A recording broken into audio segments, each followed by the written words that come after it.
Bonjour à tous, aujourd'hui nous parlons de la fonction inverse. Comme d'habitude, il vous est conseillé d'imprimer le document à trous et de remplir ce que vous pouvez, de chercher un petit quart d'heure pour ensuite regarder la vidéo. Alors définition, la fonction inverse associe à tout nombre réel x, non nul, son inverse 1 sur x. Donc x sera pris non nul car on a vu que 0 n'avait pas d'inverse. La fonction inverse n'est pas définie en x égale 0, comme je viens de le dire, on dit que c'est une valeur interdite. L'ensemble de définitions de la fonction inverse sera donc l'intervalle moins l'infini 0, union 0 plus l'infini, avec 0 exclu les deux fois. Pour tracer la fonction inverse, il va nous falloir un petit tableau de valeurs. Je vous laisse stopper la vidéo pour le remplir si ça n'est pas encore fait. Et ensuite, on obtiendra donc pour chaque colonne un point de la courbe représentative de la fonction inverse, que nous placerons dans ce graphique. Donc, commençons par l'inverse de 1, qui vaut 1 sur 1, et qui nous donne ce point de coordonnées 1, 1. Ensuite, le point 2, son inverse, c'est 0,5. Donc, on a ce point-là, x égale 2, y égale 0,5. 4, 0,25, x égale 4, y égale 0,25. Ensuite, on peut revenir à des valeurs plus petites. Pour x égale 0,5, 1 sur 0,5 égale 2, on obtient donc ce point. Et 1 sur 0,25 égale 4, on obtient donc ce point. Pour les valeurs négatives, comment peut-on faire? On peut par exemple calculer l'inverse de moins 0,5. Et l'inverse de moins 0,5, on va le trouver ici, c'est ce point bleu. X égale moins 0,5, y égale moins 2, puisque l'inverse de moins 0,5 est moins 2. L'inverse de 0, lui, il n'existe pas, donc il n'y a pas de point sur l'axe des ordonnées. On peut remarquer que si on s'intéresse aux nombres négatifs, comme 0,5 et 2 et moins 0,5 et moins 2, on aura des points symétriques par rapport à l'origine. C'est-à-dire qu'il suffit de faire la symétrie par rapport à l'origine des points bleus qui sont là, pour obtenir les points rouges qui sont là. Ceci nous permet donc d'obtenir la courbe représentative de la fonction inverse. Donc pour que ce soit plus joli, j'ai tracé donc la fonction inverse sur GeoGebra. Ici, on la voit de loin.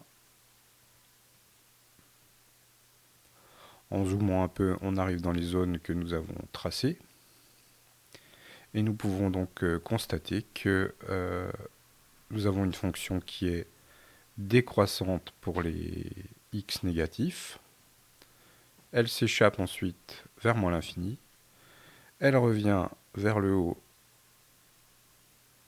et elle est de nouveau décroissante. Et elle s'approche de y égale 0.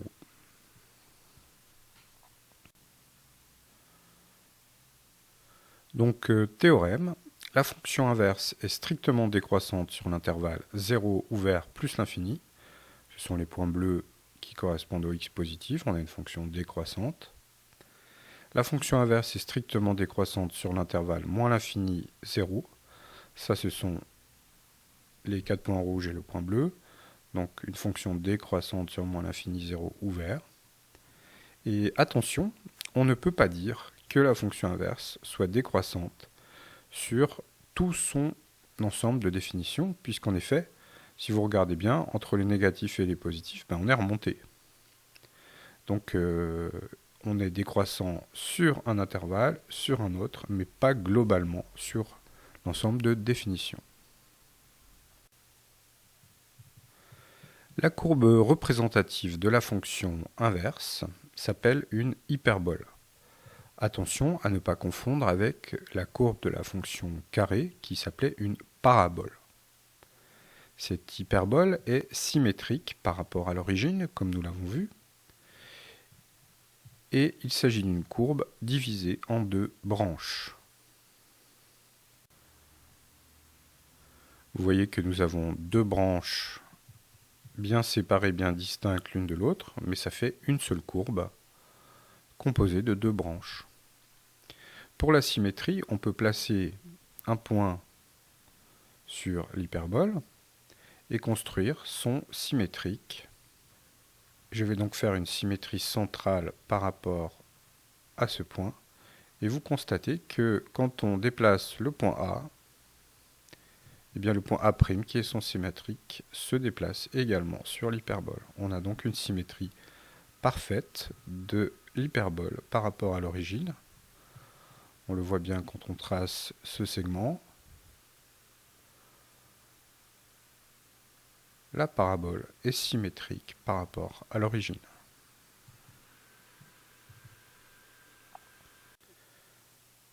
Terminons avec le tableau de variation de notre fonction inverse. C'est une fonction qui est décroissante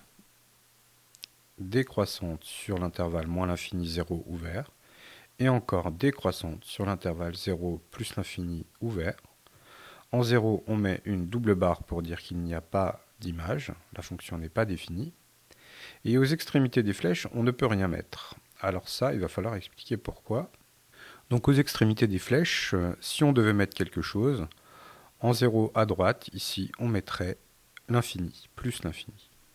Mais c'est une limite, ça n'est pas une valeur, et donc on ne le mettra pas dans le tableau de variation, on le mettra ça en terminale. Pour la valeur en plus l'infini, ici x égale plus l'infini, il faudrait mettre 0, mais on ne le mettra pas, parce que ça n'est pas une valeur non plus, c'est une limite. Et c'est pareil pour les négatifs. On devrait mettre à gauche de 0 ici moins l'infini pour y, et on devrait mettre 0 pour la valeur pour quand x tend vers moins l'infini. Mais on ne le mettra pas, tout ça c'est des limites, et vous verrez ça en terminale. Donc pour l'instant, on va laisser le tableau comme il est.